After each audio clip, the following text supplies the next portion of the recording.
Philosophy क्यों कहा जाता है, पहले हम उसको फोकस करेंगे। Because Kant has propose that we should suppose that the external world must conform to our knowledge to the forms and categories of the objects in our mind. External world ने हमारे इस particular existential aspect पे, existential ने real aspect ले, जैसे कि हमारा experience है, उसके बाद में हमारा माइंड है, इनसे कंफर्म करना चाहिए। कंफर्म विथ यानी एक्सटर्नल ऑब्जेक्ट जो होता है, ये एक्सटर्नल ऑब्जेक्ट ओके, और ये एक्सपीरियंस एंड माइंड, इनमें कोई ना कोई कंफॉर्मिटी होनी चाहिए। कंफॉर्मिटी का मतलब है कि दे शुड रिस्पॉन्सिबल, यानी ये डिपेंड किस पे करते हैं, तो इस पे डिपेंड करते हैं। This has been revolted, I mean पहले का कंटेक्स्ट क्या था, therefore that the radical reordering of a proposition assume that all our knowledge must conform to the outside of the object। अभी तक फिलोसॉफिकल डायमेंशन में हम बात करते आ रहे थे, इफ यू रिमेंबर, कि ये वर्ल्ड में ये ऑब्जेक्ट कैसे क्या आया है, फिर ये इल्यूजन कैसे क्या एक्सप्लेन किया है, फिर ये कैसे एक्सप्लेन किया, यानी every time the centre of our theory and philosophy was this external object.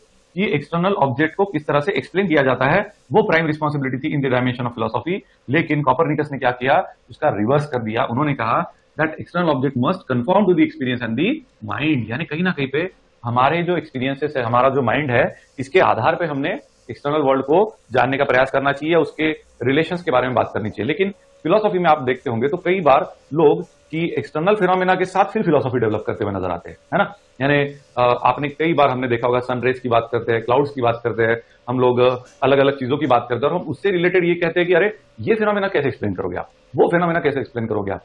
इससे क्या हो रहा था, that we were always getting indulge into this worldly state of affair. कई बात ध्यान में, और वर्ल्डली स्टेट ऑफ अफेयर में हम इतने स्लीप हो जाते थे कि कई बार हमें समझ में नहीं आता था कि एग्जैक्टली नॉलेज रिसाइड कहां करता है। कई बात ध्यान में, that is the reason they have focused upon कि where does the knowledge lies. अगर नॉलेज के डायमेंशन से देखना चाहिए हमें, and not from the dimension of the existence of an external object. तो उसको एक्सप्लेन करने के चक्कर में क्या हो रहा था कई बार कि हम अपने अंडरस्टैंडिंग को इनवैलिड करने का प्रयास कर जाते थे। जो जैसा यानी एम्पिरिसिज्म क्लास में हम देखते हैं, तो हम कहते हैं ना कि एक्सपीरियंस इज ऑल, यानी experience gives the knowledge, it's the first step in the process of knowledge generation. Rationalism कहेंगे सिर्फ रीजन ही सब कुछ है, यानी हमारे ही इस पर्टिकुलर बॉडीली एस्पेक्ट या मटेरियल एस्पेक्ट या कॉन्शियस एस्पेक्ट को ना देखते हुए what we are focusing upon external world, उसके फेनोमेना, और उसको फिर कैसे एक्सप्लेन करते हो आप फिलोसॉफी से। So he has brought what Kant has done, that's why it is called revolution ना। ही हैज क्या किया उन्होंने, जो रैशनलिज्म में था, जो ये एम्पिरिसिज्म में था या और फिलोसॉफी में था, कि बाकी कैसे फीचर्स को आप एक्सप्लेन करते हो, ये ना करते उन्होंने क्या किया, सेंटर ऑफ द फिलोसॉफी ये है, दिस इज इट, इसके अंदर सब कुछ है, that is what experience and the mind. This is a empiricism, this is a rationalism. इसका कॉम्बिनेशन से कैसे एक्सटर्नल ऑब्जेक्ट को आप फिर कंफर्म करना चाहिए, यानी एक्सटर्नल ऑब्जेक्ट का एक्चुअली ये रोल है कि that it should confirm to this part. If it is not this conforming to this part, it will not be considered as a part of a domain of a knowledge. यानी knowledge के domain से देखा जाए तो external object जो है कहीं ना कहीं पे कुछ हद तक जो है सेंसिबल, यानी उसकी जो लिमिटेशन है उसको समझ के हमने नॉलेज को गेन करना चाहिए। How can you focus on external object to gain the knowledge? You should focus on what?